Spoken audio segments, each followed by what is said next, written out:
अस्सलाम वालेकुम नाजरीन, आप देख रहे हैं नया पाकिस्तान और मैं हूं शहजाद इकबाल। 8 फरवरी को आम इंतखाबात की तारीख का ऐलान होने के बाद मुल्की सियासत में नई सफबंदियों का सिलसिला शुरू हो गया है।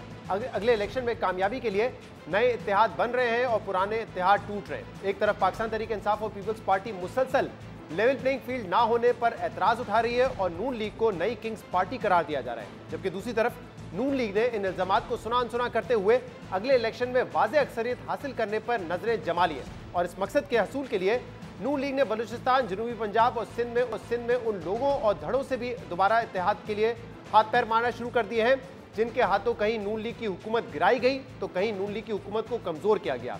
बहरहाल अब सियासी जमातों को नए इलेक्शन और नए हालात का सामना है, जिसके लिए नून लीग ने तो माजी भुलाकर आगे बढ़ने का दावा किया है, मगर नून लीग की जानिब से माजी भुलाने की इस हिकमत अमली को पाकिस्तान पीपल्स पार्टी वोट को इज्जत दो का बयानिया तब्दील करना करार दे रही है। चेयरमैन पीपल्स पार्टी बिलावल भुट्टो जरदारी ने कल ये कहा कि जब तक नून लीग का बयानिया वोट को इज्जत दो था हम साथ चलते थे, जब बयानिया तब्दील हुआ है तो साथ चलना मुश्किल हो गया है। जबकि आज बिलावल भुट्टो ने फिर नून लीग को निशाना बनाते हुए कहा है कि किंग्स पार्टी का जो हाल 2008 में हुआ था इस बार भी वही हाल होगा। नून लीग और एमक्यूएम का जो इत्तेहाद बना है इससे हमें नुकसान कम और फायदा ज्यादा होगा।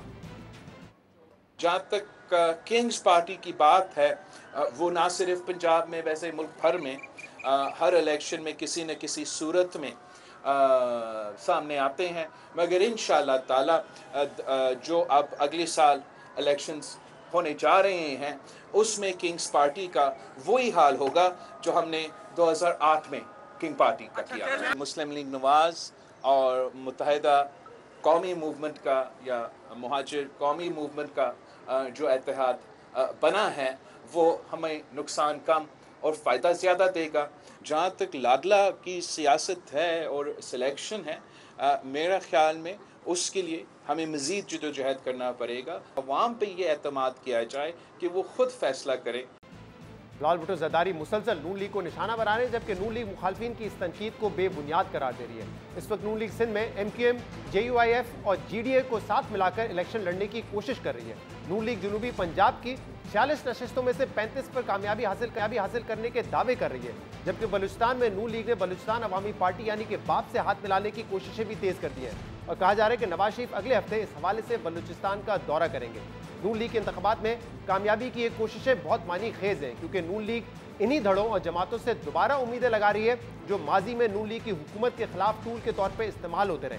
जिन जमातों से नून लीग अब इत्तेहाद करने जा रही है वो सारी जमातें पाकिस्तान तहरीक इंसाफ हुकूमत के इत्तेहादी भी थे और नून लीगी रहनुमा इन जमातों और धड़ों को मुल्की मसाइल का बराबर जिम्मेदार करार देते हुए कहते थे कि नून लीग इन बेसाखियों की हिमायत से हुकूमत बनाना नहीं चाहती। नून लीग इन जमातों को साथ मिलाकर वोट को इज्जत दो के बयानिए को दफन करना नहीं चाहती। उनके लिए कोई बाहें खोले नहीं खड़ा गया आ जाएं आपको। आपने जो 3-3.5 साल मुल्क का बेड़ा गर्क करने में इस नाहल टोले का आपने साथ दिया है, तो आ जाएं अब हम आपको जो है वो पाक साफ करके जो है वो अपने साथ बैठा लेते हैं। ऐसी भी कोई सिचुएशन नहीं है। आप कह रहे हैं कि इत्तेहादियों के लिए, हुकूमत के इत्तेहादियों के लिए कोई बाहें खोलकर नहीं बैठा हुआ, कोई उनको लेने के लिए तैयार नहीं, तो फिर किस बुनियाद पे आप उम्मीद लगाते हैं? फिर तो जाहिर सी बात है वो कोशिश करेंगे कि 5 साल अगर इख्तियार के मिले तो वो मुकम्मल करें।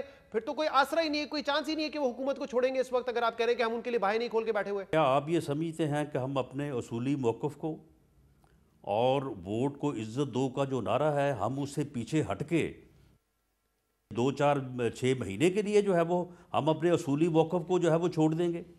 हम एक सियासी जदोजहद कर रहे हैं। तो नून लीग की रहनुमा पाकिस्तान तहरीक इंसाफ के जो इत्तेहादी हैं उन्हें भी मुल्की मसाइल का बराबर जिम्मेदार ठहराती थी और ये कहते थे कि अगर इनको साथ शामिल कर लिया तो हमारा वोट को इज्जत दो का बयानिया छूट जाएगा।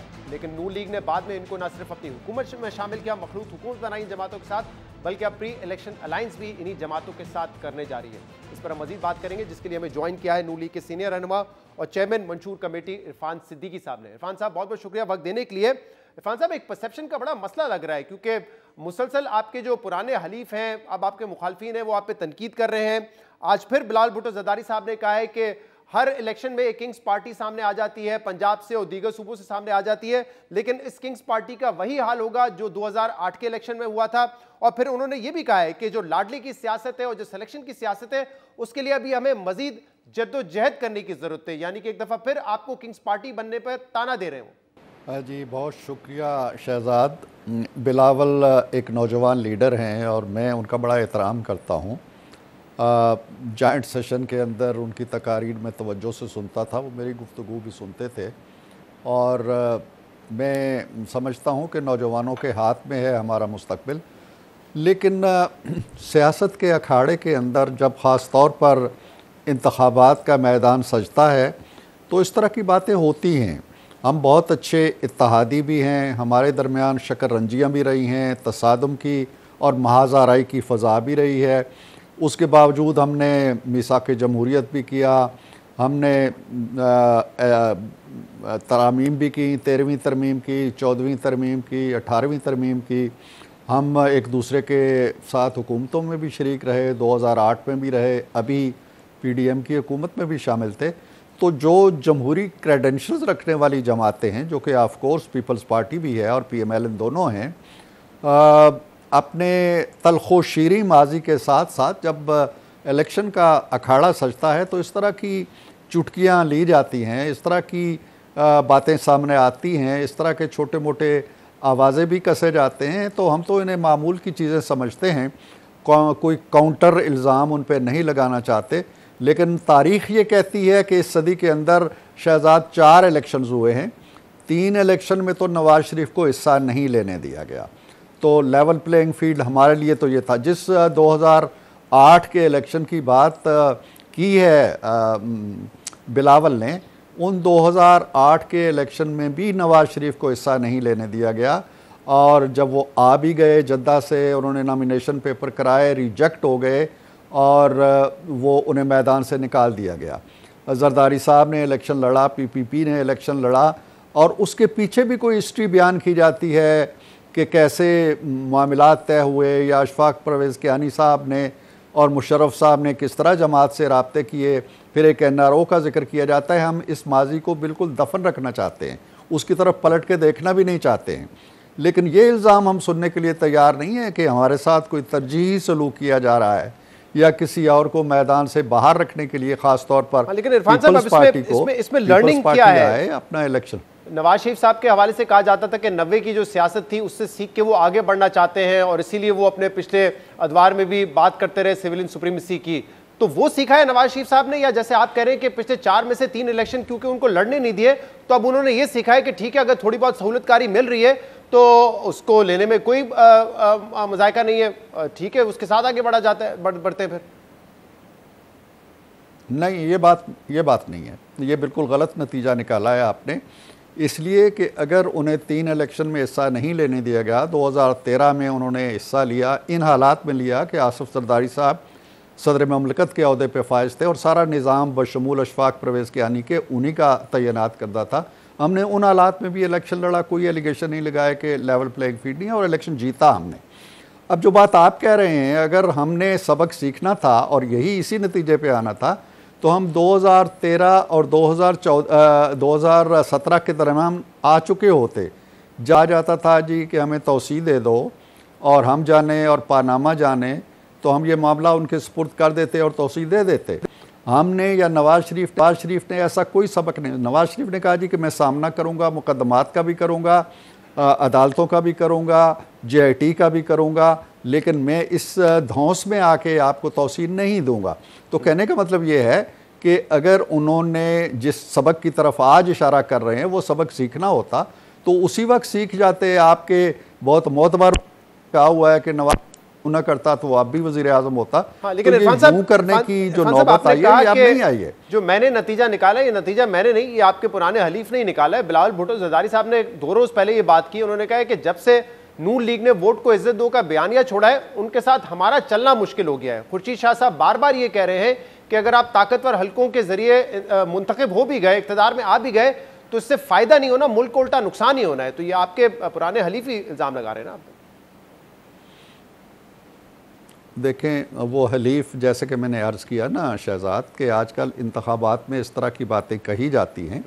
फ़र्क सिर्फ ये पड़ा है कि आम तौर पे जब इलेक्शन हो जाते हैं और कोई जमात हार जाती है तो वो लेवल प्लेइंग फील्ड ना होने का गिला करती है, धांधली की शिकायत करती है, कुछ और कुव्वतों की तरफ इशारा करती है जी कि हमारे साथ बड़ी ज़्यादती हो गई। अब के ये है कि वो पहले से कर रहे हैं, शायद उन्होंने ये देख लिया है कि अब वक्त का धारा कहीं और जा रहा है, और PMLN जो अपनी परफॉर्मेंस की बुनियाद पे इलेक्शन लड़ती है, और नवाज शरीफ जो हमेशा अपनी परफॉर्मेंस की बुनियाद पे, अब देखो ना ज़रा, मैं आपके सामने कुछ हकायक रखता हूँ।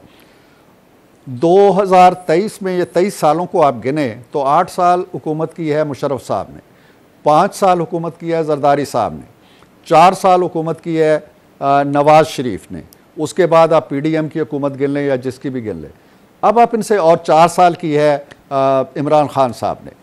अब आप बिल्कुल गैर जानिबदारी के साथ ये तज्जिया कीजिए कि ये 5 साल जरदारी साहब के हैं, इन 5 सालों में मुल्क को क्या मिला, ये 4 साल इमरान खान के हैं, इन 4 सालों के दौरान मुल्क को क्या मिला, ये 4 साल हैं नवाज शरीफ के, इन 4 सालों के दौरान मुल्क को क्या मिला। किसी से भी पूछेंगे, उनसे कहेंगे तो वो शायद एक बात भी ना बता सकें, आप मुझसे पूछेंगे तो मैं बैठे बैठे भी 10 चीज़ें गिनवा दूंगा। सो हम परफॉर्मेंस की बुनियाद पे जा रहे हैं, उन्हें ख़तरात महसूस हो रहे होंगे अपना दामन खाली होने की वजह से, उन ख़तरात की पेशबंदी करते हुए अगर कोई इस तरह की बात करता है तो भले करे, हम तो खैर सगाली के साथ, लेकिन इरफान साहब आप तो पढ़ने लिखने वाले आदमी हैं, आपको पता है कि ये सिर्फ तनकीद आपके सियासी मुखालफिन की तरफ से नहीं आ रही है, बल्कि जो भी इस वक्त लिख रहा है वो यही कह रहा है कि राह हमवार की जा रही है नवाज शरीफ के लिए। ये तज्जिया, ये तबसरा तो मेरे ख्याल से इस वक्त हर जगह पे हो रहा है, तो एक परसेप्शन का मसला तो है। सवाल तो ये हो रहा था कि जब नवाज शरीफ साहब आएंगे तो क्या बयानिया होगा, तो आप लोगों ने बयानिया दिया कि 2017 का जो पाकिस्तान था वो बहुत बेहतर था, नवाज शरीफ वापस पाकिस्तान को उस लेवल पे लेके जाएंगे। लेकिन इस तरफ तो ये लग रहा है कि एक आपको मुश्किल ये पड़ी कि आपके खिलाफ अब ये बयानिया बनना शुरू हो गया है कि सेलेक्टेड है या किसी की ईमा पर आप लोग आ रहे हैं, ये बयानिया बनना शुरू हो गया आपके खिलाफ। तो देखिए शहजाद, इसमें आपके सवाल के अंदर 2 चीज़ें हैं। एक तो ये कि नवाज़ शरीफ जब आए तो उन्होंने 2017 की बात की, बिल्कुल की। क्या नवाज़ शरीफ ने ये नहीं कहा कि अगर मुल्क को ठीक रखना है, अगर मुल्क को आगे लेके जाना है तो सबको मिलकर माजी की गलतियों का इजाला करके आगे चलना होगा, बल्कि उनके लफ्ज़ थे कि मेरी 40 साल सियासी ज़िंदगी का निचोड़ है। यही उनका बयानिया नहीं है, यही उनका बयानिया है ना। इसी को वोट को इज्जत दो कहते हैं ना, इसी को कहते हैं कि सुपरमेसी होनी चाहिए कॉन्स्टिट्यूशन को, यही वो कह रहे थे ना। अब उसकी ट्रांसलेशन तो अब मुझे अगर पढ़ा लिखा समझते हैं तो मैं ट्रांसलेशन भी इसकी कर सकता हूँ, लेकिन यही पैगाम था जो वो हमेशा देते रहे हैं, और ये कहा है कि अगर ये नहीं करेंगे तो मुल्क आगे नहीं जाएगा। दूसरी बात जो आप कहते हैं जी कि सब कह रहे हैं कि जी ये आसानी हो गई, ये सहूलतकारी हो गई, कौन सी सहूलतकारी हो गई? अगर आप एक गलत बुनियाद के ऊपर, झूठ की बुनियाद के ऊपर मिली भगत करके, जजों को दबाव में ला के, जजों को ब्लैक मेल करके, जजों के घरों में जाके ये कह के कि हमारी 2 साल की मेहनत ज़ाया हो जाती है, आप एक शख्स को कन्विक्ट करते हैं, एक शख्स के लिए स्पेशल JIT बनती है, स्पेशल मॉनिटरिंग बेंच बनते हैं, व्हाट्सएप कॉल्स की जाती हैं, और जब उस शख्स के एक मरहला आता है कि नाइंसाफ़ियों का इजाला होने लगता है, तो आप नाइंसाफ़ियों के इजाले को सहूलतकारी का नाम दे दें, देना चाहे तो कोई भी दे दे। लेकिन हकीकत यह है कि जो कुछ नवाज शरीफ के साथ आपने किया है, 76 साल की तारीख में आपने किसी के साथ नहीं किया। 9 साल वो जलावतन रहा है, 2.5 साल आपने जेल में डाले रखा है उसको, और 200 पेशियां वो भुगतता रहा है। आज जब उन चीज़ों का इजाला हो रहा है, आपके पास कुछ नहीं है, उस वक्त भी आपने कहा कि जी बेटे से तनख्वाह नहीं दी, घर चले जाओ। इस तरीके से बताएंगे कि ये जो उनके साथ ज्यादती हुई, अब उसका अजाला हो रहा है, गलत है, ये चीजें तो अंडू हो रही हैं जो उनके साथ ज्यादतियां हुई। लेकिन दूसरी तरफ पाकिस्तान तहरीक इंसाफ का ये कहना है जी, यही मैं कर रहा हूं जी, पाकिस्तान तहरीक इंसाफ का ये कहना है कि हमें तो लेवल प्लेइंग फील्ड नहीं मिल रही, हमारे लोगों को उठा लिया जाता है, पार्टियां बदलवा ली जाती हैं, हमें ना जलसा तो दूर की बात है, कॉर्नर मीटिंग भी नहीं करने दी जाती है। ये उनका शिकवा है, और इसीलिए बहुत सारे मुबस्सरीन अब ये कह रहे हैं कि इट्स अ रिपीट ऑफ 2018। उस वक्त एक को बाहर किया, एक को इन किया, अब एक को इन करके दूसरों को बाहर कर रहे हैं। तो आधा तो आपने समझा दिया कि जो गलत हुआ उसका अजाला है, जो बाकी आधा हो रहा है उसको कैसे एक्सप्लेन करेंगे आप? मैं बाकी आधा अब आपको समझाए देता हूँ। बाकी आधा ये है कि 2018 में अगर हम इलेक्शन से बाहर थे तो क्यों बाहर थे? क्या हमने किसी कोर कमांडर हाउस पे हमला किया था? क्या हमने GHQ पे हमला किया था? क्या हमने पंजाब रेजिमेंट सेंटर पे हमला किया था? क्या हमने कोटा छावनी पे हमला किया था? क्या हमने कोई कोयटा अपना लाहौर के कोर कमांडर हाउस पे हमला किया था? क्या हमने किसी एयर बेस पे हमला किया था? हम इसलिए जेल के अंदर थे कि बेटे से तनख्वाह नहीं ली थी। हमारा कसूर तो सिर्फ इतना था जो नाकाबिले माफ़ी ठहरा। आज अगर नवाज शरीफ के कसूर को एक दूसरी जमात के सरबराह के कसूर के हम पल्ला आप करार देते हैं, तो आप सेब को जो है वो तरबूज के साथ तोलना चाहते हैं तो आप तोलें। लेकिन जवाब ये है कि पाकिस्तान की पूरी तारीख के अंदर बड़े बड़े मजालिम हुए हैं पीपल्स पार्टी पे। उनका लीडर फांसी चढ़ा दिया गया, उनकी एक लीडर कत्ल कर दी गई दिन दहाड़े, और भी बड़े मजालिम हुए। क्या दो बंद की सख्तियां 12-13 साल जरदारी साहब जेल में वाकयात जो हुए वो तो बहुत ही बिल्कुल आपने दुरुस्त कहा, उसका तो कोई कंपैरिजन नहीं है। जो उस पे मुलविस थे उनको सजा मिलनी चाहिए। लेकिन आपकी पार्टी का मरियम नवाज साहबा का बयानिया तो 9 मई से बहुत पहले से, पिछले साल से ये कि एक तरफ तो नवाज शरीफ को रिलीफ मिलना चाहिए, वो दोबारा जेल नहीं जाएंगे, और दूसरा इमरान खान ने जो गुनाह किए हैं, जो करप्शन के केसेस हैं, उसमें उसको जेल जाना चाहिए। तो वो तो आप लेवल प्लेइंग फील्ड इस तरीके से मांग रहे थे, पहले बहुत पहले से मांग रहे थे 9 मई से। नहीं, हमारे मांगने से या हमारी आरजू करने से तो किसी की तोपों में कीड़े नहीं पड़ते ना। सियासत में ऐसा होता है, इमरान खान साहब भी बड़ी आरजुएँ करते रहे हैं, लेकिन वो आरजुएँ लेके चले गए। इस आरजुओं की बुनियाद पे बात नहीं होती है। मरियम ने जो बात कही थी वो ये थी कि 2018 के अंदर जिस तरह मुख्तलिफ कुव्वतों ने आपस में गठजोड़ करके नवाज शरीफ को निकाला और एक शख्स को लेके आए हैं, उसका इजाला करें, उन नाइंसाफ़ियों का इजाला करें। ये वो उनके कहने का मतलब था। और आज अगर आप कंपेयर करते हैं कि जी ये, मैं कहता हूँ जी तहरीक इंसाफ, हमारे सामने 2 मिसालें हैं ना। एक पीपल्स पार्टी की मिसाल है, अल-जुल्फ़िकार बनी, मुर्तज़ा भुट्टो ने तैयारे अगवा किए, दहशतगर्दी की वारदातें हुई, लेकिन पीपल्स पार्टी ने अपना जमहूरी सियासी तशख़्ख़ुस बरकरार रखा। उन्होंने डिसएसोसिएट किया मुर्तज़ा से। बेनज़ीर ने खून के रिश्ते को एक तरफ रखा और जमहूरियत के ऊपर अपने यकीन को एक तरफ रखा, उसको फ़ौक़ियत दी। हमारे सामने दूसरी मिसाल है MQM की। उन्होंने अपने लीडर से तर्क ताल्लुक़ कर लिया, उसकी पॉलिसियों से। अब अगर PTI मैदान में भी आती है और 9 मई पर फ़ख्र करने वाले एक लीडर, मनसूबाबंदी करने वाले एक लीडर, कंस्पायरेसी करने वाले एक शख्स, जिसने फ़ौज के अंदर बगावत की कोशिश की, जिसने आर्मी चीफ का तख्ता उलटने की कोशिश की, जिसकी पादाश में फ़ौज के सीनियर एहलकारों को सज़ाएँ हो चुकी हैं, अगर उस शख्स को भी आप नवाज शरीफ के अम्पल्ला रखना चाहते हैं तो बिल्कुल रखें और उसी पैमाने से तोलें। आपकी पार्टी के कई रहनुमा ये कह चुके हैं ये 2013 का रिपीट होगा। हमारी मकबूलियत भी आपने देख ली 21 अक्टूबर के जलसे से, हमने अपनी मैनेजमेंट भी दिखा दी है। तो फिर अगर इतने कॉन्फिडेंट है तो ये प्री इलेक्शन अलायंस जरूरत पड़ रही है नून लीग को। मुझे नहीं याद पड़ता कि नून लीग ने प्री इलेक्शन अलायंस किसी जमात से किया हो, खासतौर पे MQM से, जैसे अभी आपने कराची में किया। हाँ, ये हमने देखा है कि जहां बिल्कुल आप लोग कंपटीशन देने की सूरत में नहीं होते, जैसे इंटीरियर सिंध है, तो वहां पे 5-6 जमातें इकट्ठा होकर 2013 में भी इंतखाबात लड़ी, 2018 में भी, क्योंकि वहां ये कंसिडर किया जाता है कि पीपल्स पार्टी को अगर टक्कर देनी है तो वहां के जो फ्यूडल्स हैं उनके साथ मिलकर इलेक्शन लड़ा जाए, मुख्तलिफ पार्टीज मिल जाती हैं। लेकिन ये फिर इस वक्त प्री इलेक्शन अलायंस में क्यों जा रहे हैं अगर आप इतने सुपर कॉन्फिडेंट हैं कि पूरे मुल्क से आप अच्छी खासी सीटें ले जाएंगे? तो शहजाद, ऐसे है कि इंतखाबात के हवाले से अगर कोई अलाइंसेस होते हैं, अगर कोई अंडरस्टैंडिंग होती है तो वो प्री इलेक्शन ही होती है इंतखाबात के लिए। उसके बाद फिर एक पोस्ट इलेक्शन मफाहमतें होती हैं, मुख्तलिफ जमातें आपस में जुड़ बैठती हैं। तो जब पोस्ट इलेक्शन मफाहमत की बारी आएगी तो आप मत इस चीज़ को भूलें कि हो सकता है कि पीपल्स पार्टी और हम फिर मिल बैठे और फिर उस वक्त के हालात के अंदर बैठ के तो हम देखें कि हमें क्या करना है। ये प्री इलेक्शन जो है, और नवाज़ शरीफ साहब की एक बड़ी वाज़ेह पॉलिसी है जो उन्होंने दी है कि मुल्क को जिस हद तक मुमकिन हो सके कंसेंसस पे आना है, इश्तराके अमल पे आना है, सियासी कुव्वतों को यकजा होना है। हम सिर्फ इलेक्शन जीतने के लिए नहीं कर रहे हैं ये कुछ, हम ये चाहते हैं कि चाहे बलूचिस्तान हो, चाहे कराची हो, चाहे सिंध हो, चाहे खैबर पख्तूनख्वा हो, पंजाब हो, मैक्सिमम जो मफाहमत हमारी हो सकती है वो हो जानी चाहिए इलेक्शन से पहले, जो इलेक्शन के बाद भी जारी रहनी चाहिए। ये सिर्फ जीत का मसला नहीं है, ये एक फ़िलासफ़ी है, ये एक नज़रिया है कि हम मुमकिना हद तक सियासी कुव्वतों को जोड़ना चाहते हैं। तो इरफान साहब, अगर ये नज़रिया है कि सियासी कुव्वतों को जोड़ना है क्योंकि कोई एक जमात या 2 जमातें मुल्क को मुश्किल से नहीं निकाल सकती, तो फिर MQM का इंतखाब क्यों किया? आप डायरेक्ट पीपल्स पार्टी से बात करते, पाकिस्तान पीपल्स पार्टी से ही आप अलायंस कर लेते पहले ही। क्यों वेट करेंगे कि इलेक्शन हो जाए उसके बाद देखिए क्या सूरत हाल है? डायरेक्ट अगर इत्तेहाद कर रहे हैं तो अभी पीपल्स पार्टी से कर लें। फिर देखिए, जी शहजाद, पीपल्स पार्टी और मुस्लिम लीग नून दो रिवायती हरीफ हैं साल हा साल से, बरसों से। 73 के आइन के बाद से जो जिसकी अभी गोल्डन जुबली आपने मनाई है, दो पार्टियां ही एक दूसरे के खिलाफ इलेक्शन लड़ती रही हैं। ये इन पार्टियों के दरमियान कभी इलेक्टोरल अलायंस नहीं हुआ, कभी इंतखाबी इत्तेहाद नहीं हुआ, ना अब हो सकता है, ना आइंदा होगा।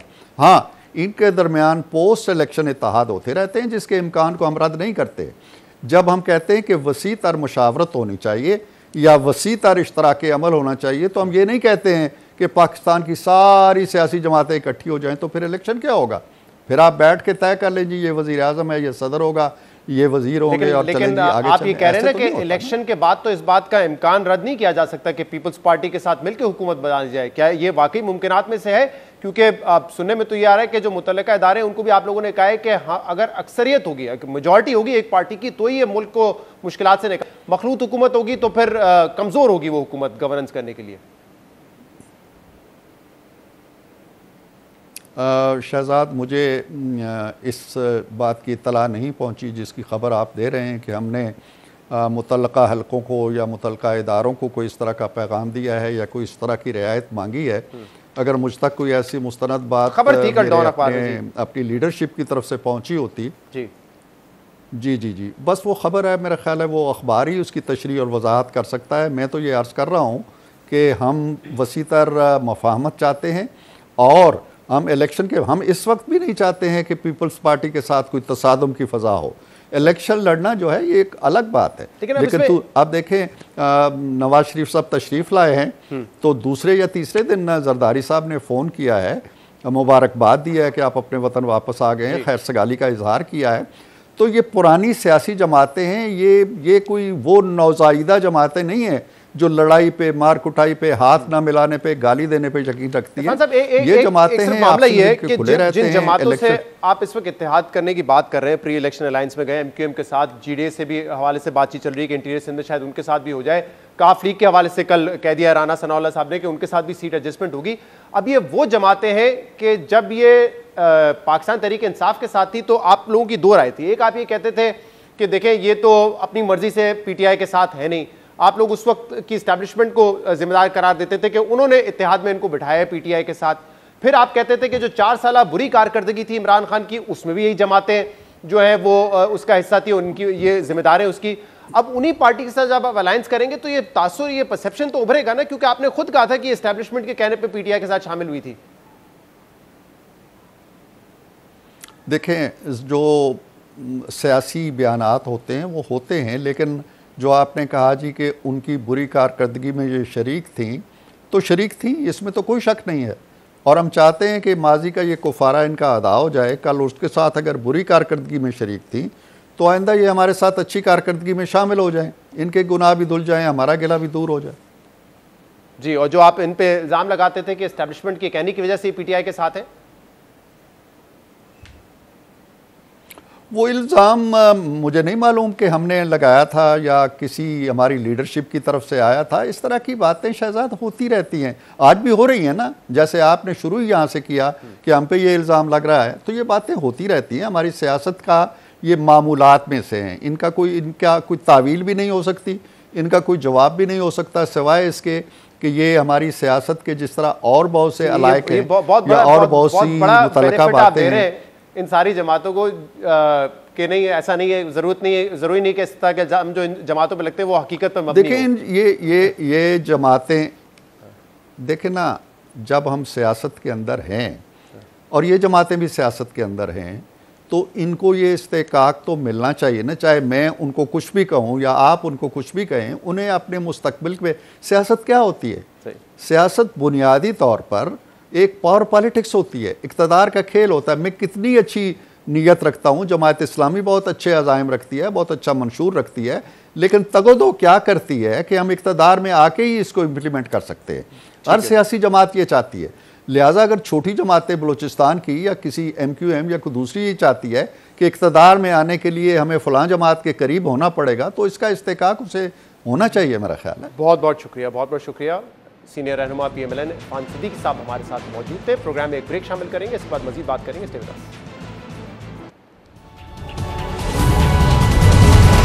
Welcome back. सुप्रीम कोर्ट के जज जस्टिस मजार अली अकबर नकवी के खिलाफ रेफरेंस में आज एक अहम पेशरफ सामने आई है। सुप्रीम जुडिशल काउंसिल ने 27 अक्टूबर के इजलास में जस्टिस मजार नकवी को शो कॉज नोटिस जारी करते हुए 10 नवंबर तक जवाब जमा कराने की हिदायत की थी, मगर आज जस्टिस मजार नकवी ने उस शो कॉज नोटिस का जवाब देने के बजाय काउंसिल की तश्कील पर ही तराजात उठा दिए हैं और अपने खिलाफ लगने वाले इल्जामात के वजाहत के रेफरेंस की कार्रवाई पर इम्तियाजी सलूक, मीडिया ट्रायल, सियासी इंतकाम और जजेस की जानिबदारी के इल्जामात लगाए हैं। अहम बात यह है कि सुप्रीम जुडिशल काउंसिल में जस्टिस मजार अकबर नकवी के खिलाफ आमदन से जायद असासों और उनके अहल खाना की जायदाद और असासों से मुतल्लिक शिकायत दायर की गई थी।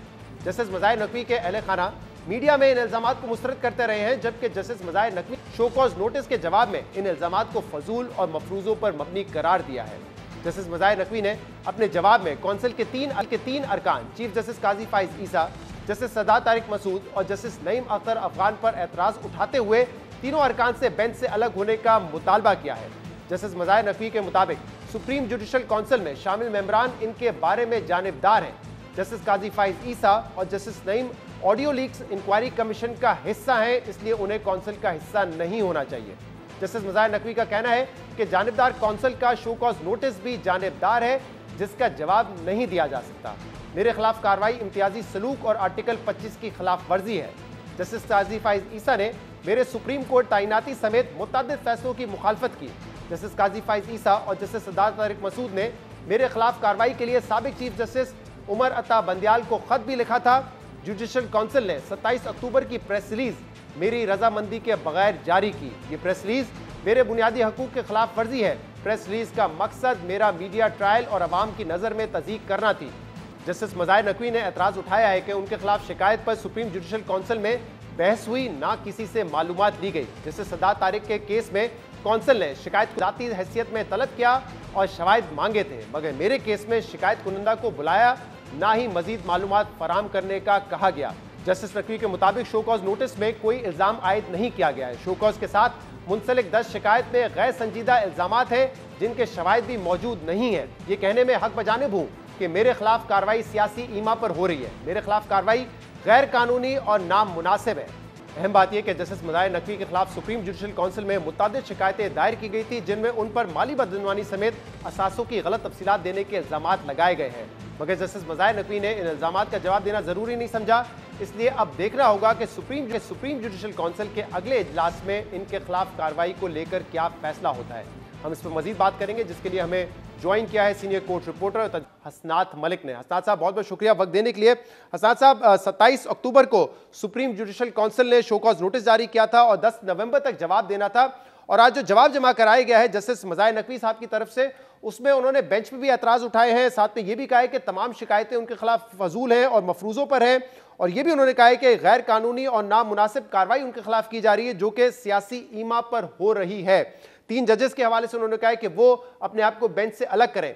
क्या लगता है आपको कि जो एतराज उन्होंने उठाए हैं लीगल नौयत के, जानिबदारी के, कितने ठोस हैं वो?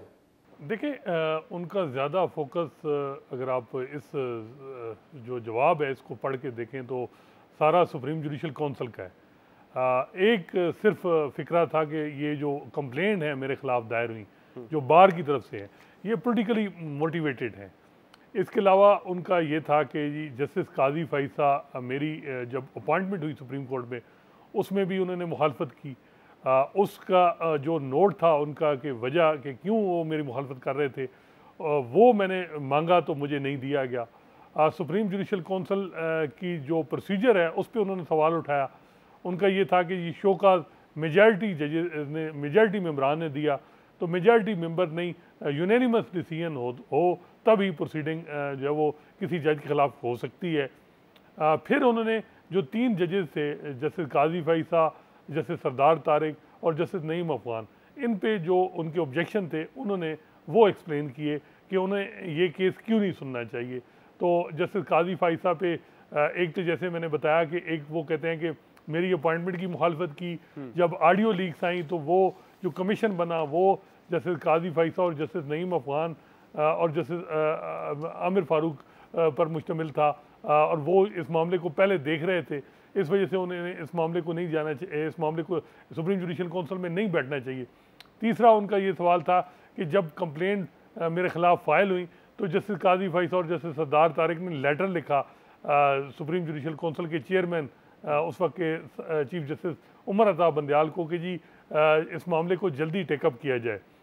तो वो जो जिस तरीके से उन्होंने लेटर लिखा तो वो चाहते थे कि जल्दी मेरे ख़िलाफ़ कार्रवाई हो।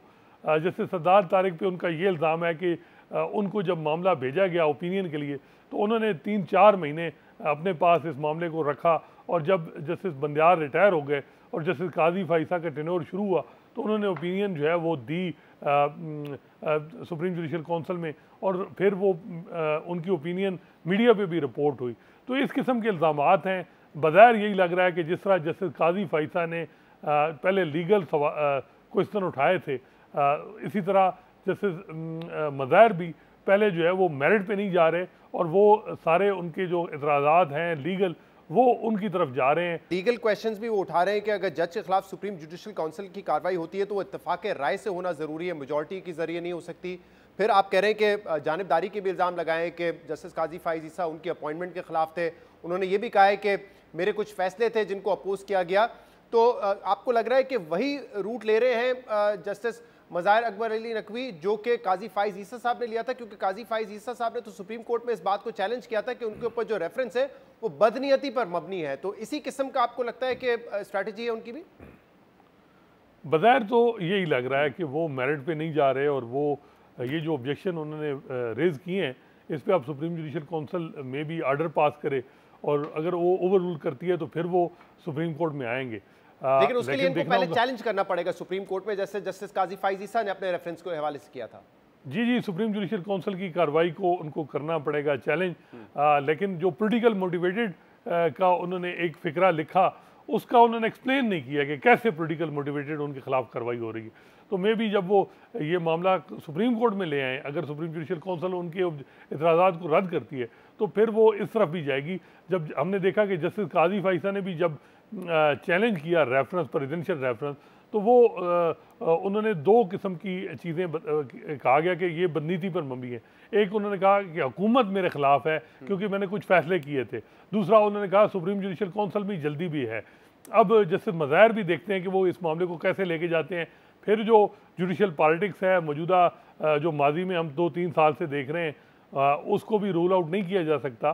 तो इस वक्त अगर आप देखें तो सुप्रीम कोर्ट में 16 जजेस हैं। 16 में से अगर सुप्रीम जुडिशल काउंसिल में 3 मेंबर जो है वो छोड़ के जस्टिस मज़ाहिर को 12 जजेस पीछे बचते हैं। 12 जजेस का अगर बेंच फुल कोर्ट बनता है, या क्या पता लार्जर बेंच 7 जजेस का हो या 5 जजेस का हो, तो फिर देखना होगा कि फिर उन जजेस की जो कंपोजिशन है उसमें कौन से मेंबर हैं। तो ये वो सारी चीज़ें हैं जो बड़ी मैटर करेंगी। हसनात साहब, इसमें जो आज जवाब जमा कराया उसमें ये भी कहा है जस्टिस साहब ने कि जब जस्टिस काजी फाइज ईसा के खिलाफ रेफरेंस आया था तो उस पर जस्टिस इजाजुल एहसन सरदार तारिक ने एतराज़ लगने पर खुद को अलग कर लिया था। और ये खबर है सितंबर 18, 2019 की। ये बात दुरुस्त है, इजाजुल एहसन साहब ने और जस्टिस सरदार तारिक मसूद ने अपने आप को अलग किया था, और उस वक्त काजी फाइज ईसा साहब का ये कहना था कि दोनों डायरेक्ट बेनिफिशरी होंगे अगर मुझे इम्पीच कर दिया गया। लेकिन वो तो सुप्रीम कोर्ट के बेंच के हवाले से उनके एतराज़ थे और 2 जजेस ने अपने आप को रिक्यूज कर लिया था। ज़रा ये बताइएगा कोई इस तरह की नज़ीर है कि सुप्रीम जुडिशल काउंसिल की जो तश्कील हो उस पर एतराज़ होता है तो क्या वहाँ से भी जजेस रिक्यूज कर लेते हैं, और अगर वो करते हैं तो उनकी जगह फिर क्या होगा, कौन से जजेस आएंगे? देखिए ये भी एक नज़ीर हमने देखी रिसेंट पास में। यही जस्टिस मज़ाहिर का मामला था जब ये लाहौर हाई कोर्ट के जज थे। इन्होंने आसिफ सईद खोसा जब सुप्रीम जुडिशल काउंसिल के मेंबर थे उन पे एतराज़ किया था, तो वो उन्होंने रिक्यूज़ कर लिया था, और उसके बाद सुप्रीम कोर्ट के जो सीनियर मोस्ट जज थे वो शामिल हो गए थे सुप्रीम जुडिशल काउंसिल में। बताइएगा अब ये आगे इसकी कार्रवाई होती किस तरीके से, क्योंकि जब रेफरेंस आता है और शोकॉज नोटिस दिया जाता है, अगर तसल्ली बख्श हो तो फिर रेफरेंस मुस्तरद हो जाता है, लेकिन अगर जवाब तसल्ली बख्श ना हो तो फिर कार्रवाई आगे बढ़ती है। तो आपको क्या होता हुआ नजर आ रहा है? बल्कि आपने तो अब एक तीसरा ऑप्शन भी दे दिया कि मुमकिन है कि जस्टिस मज़ाहिर अकबर नकवी साहब जो है उसको चैलेंज करें। जी, अब देखना होगा कि सुप्रीम जुडिशल काउंसिल की मीटिंग बुलाई जाएगी और वो जो उनका ये जो जवाब है इसको कंसिडर किया जाएगा, और मे बी जैसे मज़ाहिर को नोटिस हो और वो अपने वकील के ज़रिए, अभी तक उनका वकील किसी का नाम नहीं मेंशन, इन पर्सन ही उन्होंने जवाब दायर किया है, तो फिर वो जब सुप्रीम जुडिशल काउंसिल में अपने आर्गूमेंट देंगे और उसके बाद उस पर आर्डर आएगा और अगर उनके इतराज़ात रद्द हो जाते हैं तो फिर देखना होगा कि फिर आगे सुप्रीम जुडिशल काउंसिल कैसे चलती है। वो उनको अपॉर्चुनिटी देती है कि आप अपने मेरिट पे जो फाइनल जवाब है वो दें और उसके बाद ट्रायल स्टार्ट हो, या जो है कि जैसे मज़ाहिर जो है वो सुप्रीम कोर्ट में चैलेंज कर दें मामले को। तो अभी जो है वो आप ये नहीं कह सकते कि फ़ौरन ही इस पर डिसाइड हो जाना। अभी तो उन्होंने मेरिट पे जवाब ही नहीं दिया। मे भी जैसे मज़ाहिर जिस तरह जैसे काजी फाइसा ने आखिरी टाइम तक जो है वो मेरिट पे जवाब नहीं दिया और सुप्रीम कोर्ट में चैलेंज कर लिया मामला, तो यहाँ ये भी हो सकता है कि वो सुप्रीम कोर्ट से रिज्यू करें। बहुत बहुत शुक्रिया। हसनात मलिक साहब मौजूद थे। प्रोग्राम में एक ब्रेक शामिल करेंगे, इसके बाद मजीद बात करेंगे। हमारे साथ रहिए।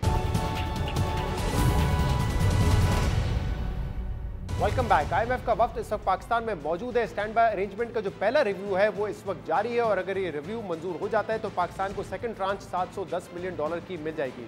आज जो टेक्निकल लेवल के डायलॉग्स थे, जो मुज़ाकरात थे, वो मुकम्मल हो चुके हैं और अगले हफ्ते से जो पॉलिसी लेवल के मुज़ाकरात हैं वो शुरू होंगे। क्या चैलेंजेस हैं, क्या ये रिव्यू आसानी पाकिस्तान मुकम्मल कर लेगा, इसकी बात करने के लिए हमारे साथ मौजूद है सीनियर सहाफ़ी और तज्ज़ियाकार मेहताब हैदर। मेहताब साहब बहुत बहुत शुक्रिया वक्त देने के लिए। IMF का वफ्द पाकिस्तान में इस वक्त मौजूद है। $710 मिलियन की जो दूसरी ट्रांच है स्टैंड बाय एग्रीमेंट, उस हवाले से बातचीत हो रही है। टेक्निकल लेवल टॉक्स का आज इख्तिताम हो चुका है, अगले हफ्ते से पॉलिसी लेवल टॉक्स का आगाज होगा। जरा बताइएगा कि इस वक्त क्या कोई मुश्किलात है, कोई रुकावट है, या आपको लग रहा है कि स्मूथ सेलिंग है और रिव्यू मुकम्मल हो जाएगा वक्त पर और पाकिस्तान को ये पैसे मिल जाएंगे? जी देखें, बुनियादी तौर पे इस टाइम जो स्टैंड बाय अरेंजमेंट प्रोग्राम के तहत $3 बिलियन का जो प्रोग्राम है उसकी पहली किस्त तो अब फ्रंट पाकिस्तान को मिल चुकी है। अब फर्स्ट रिव्यू और सेकंड ट्रांच के बारे में बातचीत जारी है। 2 नवंबर से ये टॉक्स शुरू हुई हैं और आज जो है वो टेक्निकल लेवल टॉक्स कंक्लूड हुई हैं। देखें, जो टेक्निकल लेवल टॉक्स हैं उसमें मेजर 3 एरियाज़ है जिसके ऊपर उन्होंने बात की है। एक तो ओवरऑल फिस्कल फ्रेमवर्क है, इसके अलावा मॉनिटरी जो साइड है उसके बारे में बात की, और जो तीसरी इंपॉर्टेंट चीज़ है वो एक्सटर्नल फ्रंट है। और एक्सटर्नल फ्रंट के ऊपर सबसे मेजर चैलेंज जो पाकिस्तान को इस टाइम फेस है वो ये है कि हमने एक्सटर्नल फाइनेंसिंग का जो गैप है उसको दूर करना है। इसी वजह से देखें तो आपको एक्सचेंज रेट पे जब से IMF आया है, IMF के आने से पहले आपने देखा कि एक्सचेंज रेट इम्प्रूव हुआ, एडमिनिस्ट्रेटिव मेजर्स हमने लिए, लेकिन चूंकि फंडामेंटल्स ठीक नहीं थे, जो इनफ्लोज थे वो हम उस तरह से मटेरियलाइज नहीं कर पा रहे और उसके दरमियान गैप है, तो उसकी वजह से स्टेट बैंक ऑफ पाकिस्तान ने जो पहले अपनी पॉलिसी थी उसको ज़रा आपने देखा कि उसको लीनिएट किया और रुपया जो है वो दोबारा से उसके ऊपर प्रेशर आना शुरू हुआ। तो फिस्कल फ्रेमवर्क के ऊपर भी कुछ रिस्क्स हैं, ज़्यादा जो है वो एक्सटर्नल फाइनेंसिंग का इशू है। लेकिन पाकिस्तानी अथॉरिटीज़ ये क्लेम कर रही हैं कि इस दफ़ा जो बॉडी लैंग्वेज है, और वैसे भी ये शॉर्ट टर्म प्रोग्राम है जो 9 महीने के लिए है और पाकिस्तान एक पॉलिटिकल ट्रांजिशन के अंदर भी है, तो वो बड़े कॉन्फिडेंट हैं कि ये रिव्यू कंप्लीट हो जाएगा और पाकिस्तान को इसके बारे में बड़े जो वो बोर्ड को जो है वो रिकमेंड कर देंगे। मसला ये है कि एक्सटर्नल फाइनेंसिंग का जो गैप है, जिसमें कमर्शियल फाइनेंसिंग का हमने $5 बिलियन रखा हुआ है और $1.5 बिलियन कोई के लगभग हमने बॉन्ड्स जनरेट करने हैं। इंटरनेशनल मार्केट में इस टाइम जो इन्फ्लेशन और मार्कअप का रेट है, इंटरेस्ट रेट है, वो ज़्यादा है। तो अब देखना ये है कि इसको कैसे जो है वो फिल किया जाएगा। फाइनेंस मिनिस्टर से मेरी बात हुई, मैसेज पे उन्होंने मुझे कहा कि जैसे ही रिव्यू सक्सेसफुली कंप्लीट होगा तो उसके बाद हम जो एक्सटर्नल फाइनेंसिंग का इशू है इसके बारे में भी IMF के साथ एग्रीमेंट करने के बाद इसके बारे में बात करेंगे और ये भी हल हो जाएगा। मेहताब साहब, आपने IMF के साथ जुड़ी हुई हैं, फिस्कल फ्रेमवर्क के हवाले से बात की। अब एक मामला तो ये कि जो हमारी डेट सर्विसिंग है शायद वो टारगेट से एक्सीड कर जाए बाय 1200 बिलियन रुपीस। तो इस हवाले से क्या अश्योरिटीज़ हैं? क्या हम अपना डेवलपमेंट स्पेंडिंग उसको कम करने की अश्योरिटी दे रहे हैं, या ये भी खबरें आ रही है कि शायद हम अपने टैक्स को बढ़ाएं और ख़ासतौर पे जो रियल स्टेट और रिटेल सेक्टर है उसमें फिक्स टैक्स लगाया जाएगा 1 जनवरी से? देखें, रिटेल स्टेज पे तो फिक्स टैक्स की स्कीम लाई जा सकती है, चूँकि उसके लिए लास्ट पार्लियामेंट ने FBR ने ये पावर्स हासिल कर ली थी कि अगर वो फिक्स्ड स्कीम कोई लाना चाहें तो वो ला सकते हैं। लेकिन ये जो प्रॉपर्टी या इसके अलावा अगर आप देखें रियल स्टेट है, इसके ऊपर आपको पार्लियामेंट की अप्रूवल चाहिए और मिनिस्ट्री ऑफ लॉ ये कह रही है कि ऑर्डिनेंसेस फॉर टैक्स पर्पजेज नहीं लाए जा सकते इस टाइम। तो ये IMF के साथ तो डेफिनेटली डिस्कशन है, लेकिन ये अगली हुकूमत के वक्त जो है वो बात होगी। और जो डेट सर्विसिंग की आपने बात की, उसमें 1 ट्रिलियन रुपीस का कम से कम एक्सीड होने के है, चूंकि उसकी वजह ये है कि इंटरेस्ट रेट इस टाइम देखें कि 22% पे खड़ा है, इन्फ्लेशनरी प्रेशर्स हैं, इन्फ्लेशन थोड़ी सी कम हुई है, लेकिन अगर आज का आप सेंसिटिव प्राइस इंडेक्स को देखें तो आपको पेरिशेबल आइटम्स की कीमतें बढ़ती हुई नजर आ रही हैं। तो ये एक सिनारियो है। अभी आपने गैस की कीमत भी बढ़ाई, तो ये एक मुश्किल सूरत हाल है और उसमें डेट सर्विसिंग जो है ये एक मेजर इशू है। लेकिन मैं आपको एक बात बताऊं, IMF का कंसर्न्स ओवरऑल फिस्कल डेफिसिट के बजाय प्राइमरी डेफिसिट पे ज्यादा है, और प्राइमरी डेफिसिट में डेट सर्विसिंग को एक्सक्लूड करके वो कैलकुलेट करते हैं। लेकिन इसका टाइम लैग के साथ आपके ऊपर आ जाएगा, और डेवलपमेंट 950 अरब रुपए की मुझे मुश्किल लग रहा है, क्योंकि अगर आप पहले क्वार्टर में देखें तो सिर्फ 42 बिलियन रुपीस, 41.9 बिलियन रुपीस जो है वो यूटिलाइज हुए हैं। ये स्लो डाउन है, और मैं नहीं समझता कि 500-600 बिलियन से ज़्यादा जो है वो इसकी स्पेंडिंग जो है वो हो सकेगी। आप कह रहे हैं कि इस दफ़ा जो पाकिस्तानी अथॉरिटीज़ है वो बता रही है कि IMF का रवैया भी जो है वो बेहतर है जो लास्ट टाइम उनसे मुज़ाकरात हुए थे। इसका मतलब ये समझा जाए कि ये जो रिव्यू है ये मुकम्मल हो जाएगा, शायद कुछ नए मुतालबात सामने आए, बट ये रिव्यू मुकम्मल हो जाएगा। मुझे यहाँ पे ये भी बताइएगा साथ में कि मनी लॉन्ड्रिंग के हवाले से और मशकूक ट्रांजैक्शन जो हैं ट्रेड बेस्ड, इस हवाले से भी क्या अपना कंसर्न शो किया है IMF ने?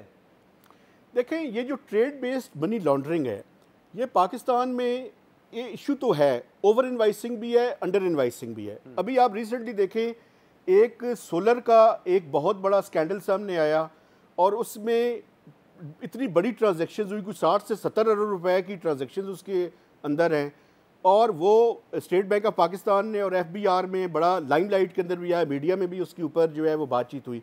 मेजर ये बेसिकली FATF का कंसर्न्स है। लेकिन जब ट्रेड बेस्ड मनी लॉन्ड्रिंग की चीज़ें इस हद तक लाइमलाइट में आएंगी तो ये IMF का कंसर्न है, क्योंकि उसकी वजह ये है कि आप पूरे ट्रेड के सिस्टम को डिस्टॉर्ट करती हैं ये चीज़ें। तो ये डेफिनेटली उनका कंसर्न है। लेकिन ये मेजर एरिया जो है वो फाइनेंशियल एक्शन टास्क फोर्स है, उसकी हम ग्रे लिस्ट से तो निकल चुके हैं, लेकिन उनकी मॉनिटरिंग के अंदर अभी भी हम हैं। तो इसलिए ये चीज़ें स्टेट बैंक ऑफ पाकिस्तान को, FMU को और FBR को इस पर बड़ा विजिलेंट होने की ज़रूरत है, और ये IMF का एरिया ऑफ कंसर्न डेफिनेटली है। इसके साथ साथ जो एसेट डिक्लेरेशन है, इसमें भी वो FBR से जो है वो बातचीत कर रहे हैं, और ये जो ट्रेड बेस्ड मनी लॉन्ड्रिंग है इसके हवाले से जो है वो हमें मज़ीद क्लोज कोऑर्डिनेशन के साथ और लॉ इन्फोर्समेंट जो एजेंसीज़ हैं उनकी कोऑर्डिनेशन के साथ जो लोग इसमें मुलविस हैं उनके खिलाफ कार्रवाई डेफिनेटली वो जो है उसको देख रहे हैं बड़े करीब से। बहुत बहुत शुक्रिया। मेहताब हैदर साहब हमारे साथ मौजूद थे। नाज़रीन, आज रही शो से इजाज़त दीजिए। अल्लाह हाफ़िज़।